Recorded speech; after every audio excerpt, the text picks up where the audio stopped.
दोस्तों आज हम एक्सप्लेन करने वाले हैं 2009 में बनने वाली मूवी जिसका नाम है अप। दोस्तों इस मूवी में दिखाया जाता है कि इंसान का सपना उसके मरने के बाद भी पूरा हो सकता है और ये स्टोरी है कार्ल फ्रेडरिक की और उसके प्रॉमिस की जो उसने अपने वाइफ के साथ किया था। मूवी का स्टार्ट दो प्यारे से बच्चे दिखाकर होता है जिनमें से एक कार्ल फ्रेडरिक होता है और उसकी दोस्त होती है। ये दोनों बच्चे एक मशहूर एडवेंचरर जिसका नाम चार्ल्स होता है उसके फैन होते हैं, जिसको एक बहुत बड़ा बर्ड स्केलेटन मिलता है और ये सिर्फ पैराडाइज फॉल्स से मिला था। साथ ही चार्ल्स इस चीज का दावा भी करता है कि ये कोई न्यू स्पीशीज है। अनफॉर्चुनेटली लोग इसकी बातों का यकीन नहीं करते, जिसकी वजह से चार्ल्स को बहुत ज्यादा गुस्सा आ जाता है और फिर चार्ल्स डिसाइड करता है कि वो किसी भी हालत में इस बर्ड को जिंदा या मुर्दा लेकर ही आएगा। अगले सीन में एली को दिखाया जाता है जो चार्ल्स की तरह एक्सप्लोरर बनना चाहती थी और इसका ड्रीम होता है पैराडाइज फॉल्स पे अपना एक घर बनाना और इसका फ्रेंड कार्ल इसे कहता है कि वो उसका ड्रीम पूरा करने में उसकी हेल्प करेगा। देखते ही देखते ये दोनों बड़े हो जाते हैं और शादी कर लेते हैं। ये दोनों अब साथ मिलकर अपना छोटा सा घर बनाते हैं और बलून बेचने का काम भी करते हैं।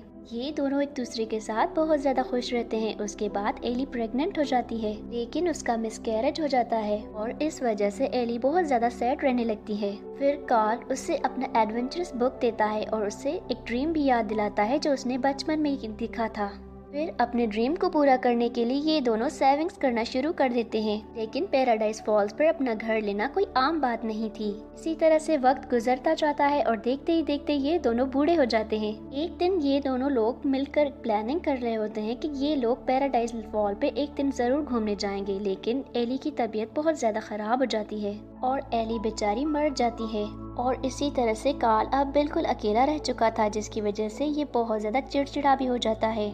कुछ दिनों के बाद दिखाया जाता है कि कार्ल के घर के सामने कंस्ट्रक्शन चल रही होती है। ये जगह बहुत ज्यादा प्यारी होती है, इसीलिए यहाँ पर बहुत सारी बिल्डिंग्स बन रही होती हैं। कंस्ट्रक्शन का मालिक कार्ल को एक ऑफर देता है कि वो अपना घर बेचे, लेकिन कार्ल मना कर देता है। एक दिन कार्ल के घर एक रसल नामी बच्चा आता है। ये बच्चा एक वर्ल्ड वाइड एक्सप्लोरर था और इस बच्चे को बहुत सारे बैजेस भी मिल चुके थे एक्सप्लोरेशन के, लेकिन इस बच्चे को अब एक बैज की जरूरत थी, जिसकी वजह से ये कार्ल के पास आया होता है क्योंकि रसल को एक सीनियर सिटीजन की हेल्प चाहिए थी और रसल अपने लास्ट बैज को लेकर बहुत ज्यादा क्यूरियस था। लेकिन कार्ल एली के जाने के बाद बिल्कुल ही कठोर दिल बन चुका था, इसीलिए वो इस बच्चे को यहाँ से भगा देता है और ये सीन बहुत ही ज्यादा हार्ट रेंचिंग होता है।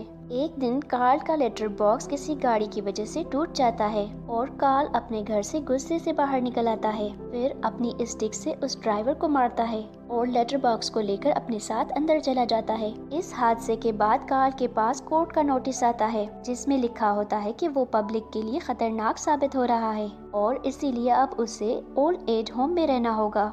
ये सब देखकर कार्ल बहुत ज्यादा डिसहार्ट हो जाता है और अपनी वाइफ को याद करने के लिए वो उसकी एडवेंचरस बुक देखता है। साथ ही वो ये प्लानिंग कर रहा होता है कि वो ओल्ड हाउस नहीं जाएगा। अगले दिन दो लोग कार्ल को लेने आते हैं, मगर वो अपने घर को हीलियम बलून के साथ उड़ाकर यहाँ से दूर ले जाता है।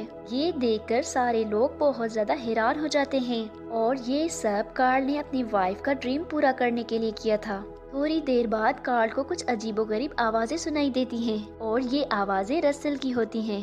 कार्ल इस नन्हे बच्चे को अंदर ले आता है। रसल ये सारी चीजें देखकर बहुत ज्यादा खुश हो जाता है। रसल बहुत ज्यादा खुश हो जाता है कि वो पैराडाइज फॉल जा रहा है बगैर टिकट के। वो भी रसल कार्ल को बहुत ज्यादा तंग करता है, जिसकी वजह से कार्ल सोचता है कि किस तरह से इसे बाहर निकाला जाए। अचानक से यहाँ पर मौसम बहुत ज्यादा खराब हो जाता है और तूफान आने लगता है। तूफान की वजह से कार्ल के घर की सारी चीजें टूट जाती हैं। तूफान थमने के बाद कार्ल रसल को नीचे जाने के लिए कहता है, लेकिन रसल रिफ्यूज कर देता है। तभी इनका घर पहाड़ से टकरा जाता है और दोनों वहां से बाहर निकल आते हैं, लेकिन कार्ल भागते भागते घर की रोप को पकड़ लेता है और फिर रसल भी कार्ल को पकड़ लेता है। इसके बाद ये दोनों बहुत ज्यादा खुश हो जाते हैं क्योंकि इनकी लैंडिंग पैराडाइज फॉल के सामने हुई थी। अब ये दोनों बहुत थोड़े से मुफासले पर थे। रसल कार्ल को कहता है कि अगर मैं तुम्हारी मदद करूं तो क्या तुम मेरे बैज पर साइन करोगे।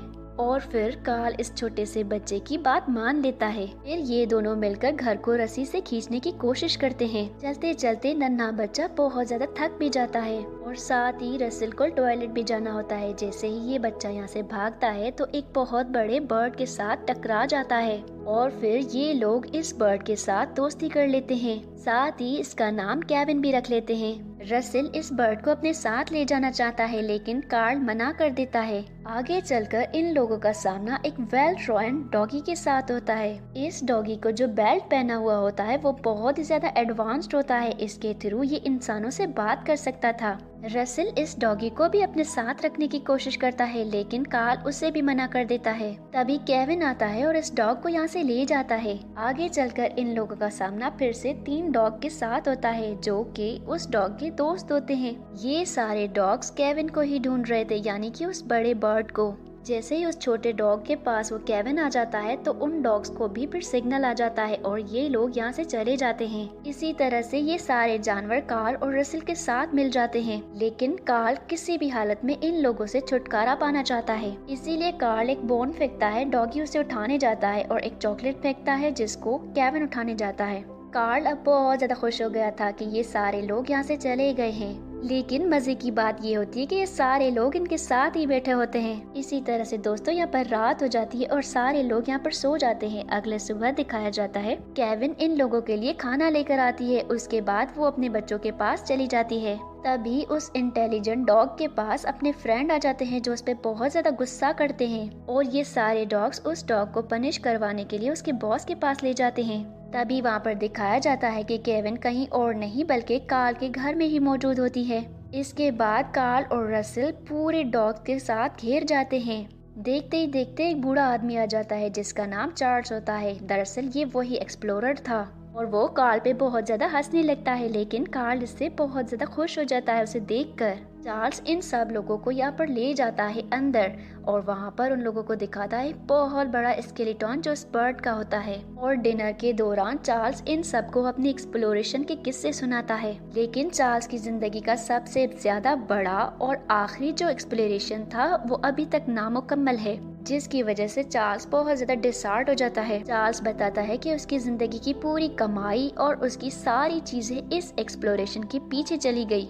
तभी यहाँ पर कार्ल उसे बताता है कि ये स्केलेटन तो बिल्कुल केविन की तरह दिखता है, लेकिन अब क्या फायदा है, वो केविन तो पता नहीं कहाँ चली गई। साथ ही ये भी कहता है क्योंकि उसे चार्ल्स की नीयत अच्छी नहीं लग रही होती। उसके बाद कार्ल रसेल को लेकर यहाँ से जाने की कोशिश करता है। कार्ल चार्ल्स को कहता है कि बहुत ज्यादा शुक्रिया, आप लोगों ने हमें इतनी सारी चीजें खिलाई पिलाई। तभी रसेल वहाँ पर बोलता है कि हम लोगों ने मीठा तो अभी खाया ही नहीं। जिस पर चार्ल्स कहता है कि बच्चा सही कह रहा है, अभी बैठो, तुम लोगों को मैं मीठा खिलाता हूँ और अभी हमें बहुत सारी बातें भी करनी है। तभी बाहर से केविन की आवाजें आने लगती हैं जिसकी वजह से चार्ल्स को पता लग जाता है कि केविन यहीं पर मौजूद है। तभी कार्ल और रसेल यहाँ से भागने की कोशिश करते हैं और फिर अपना घर लेकर यहाँ से उड़ जाते हैं और चार्ल्स के डॉग्स की आर्मी इन लोगों के पीछे पड़ जाती है। एक डॉग इन लोगों की हेल्प करता है। तभी वहाँ पर दूसरे डॉग्स आ जाते हैं जो उसको भी मारने की कोशिश करते हैं और यहाँ पर बहुत सारा पैनिक क्रिएट हो जाता है जिसकी वजह से केविन जख्मी हो जाता है। अब ये लोग चाहते हैं कि केविन को किसी भी हालत में अपने घर पहुंचाया जाए,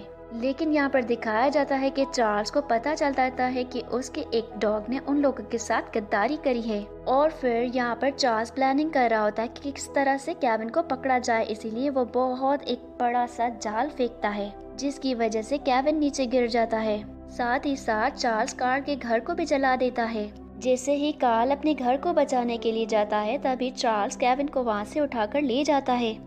इस बात को लेकर कार्ल बहुत ज्यादा गुस्सा हो जाता है और वो रसेल को बहुत ज्यादा डांटता है और ये भी कहता है कि अब मेरे साथ कोई भी नहीं चलेगा। लेकिन रसेल कार्ल का पीछा छोड़ता ही नहीं है। रसेल उसे अपने सारे बैजेस देकर यहाँ से डिसहार्ट होकर चला जाता है। वो सारे बैजेस लेकर घर के अंदर चला आता है और फिर चेयर पे बैठकर अपनी वाइफ एली की एडवेंचरस बुक को देखने लगता है। अभी उसको अजीबो गरीब आवाजें सुनाई देती हैं जिसके लिए वो बाहर निकल आता है और वो देखता है कि रसेल उसके घर के कुछ बलून्स लेकर यहाँ से उड़ जाने की कोशिश करता है। दरअसल रसेल केविन को बचाने के लिए जाता है। कार्ल उसे रोकने की बहुत ज्यादा कोशिश करता है लेकिन वो नहीं रुकता है, जिसकी वजह से कार्ल को बहुत ज्यादा गुस्सा आ जाता है और फिर कार्ल घर की सारी चीजों को फेंक देता है, जिसकी वजह से इसका घर लाइट वेटेड हो जाता है। फिर उन थोड़े से बलून से कार्ल का घर उड़ने लगता है और ये अब रसेल का पीछा करता है। अगले सीन में दिखाया जाता है कि रसेल चार्ल्स के पास पहुंच जाता है और उसे कहता है कि केविन को छोड़ दे, लेकिन अब चार्ल्स रसेल को भी पकड़ लेता है और यहाँ से लेकर सीढ़ियों से उसे नीचे गिराने की कोशिश करता है, लेकिन यहाँ पर कार्ल आता है और फिर उसे बचा लेता है।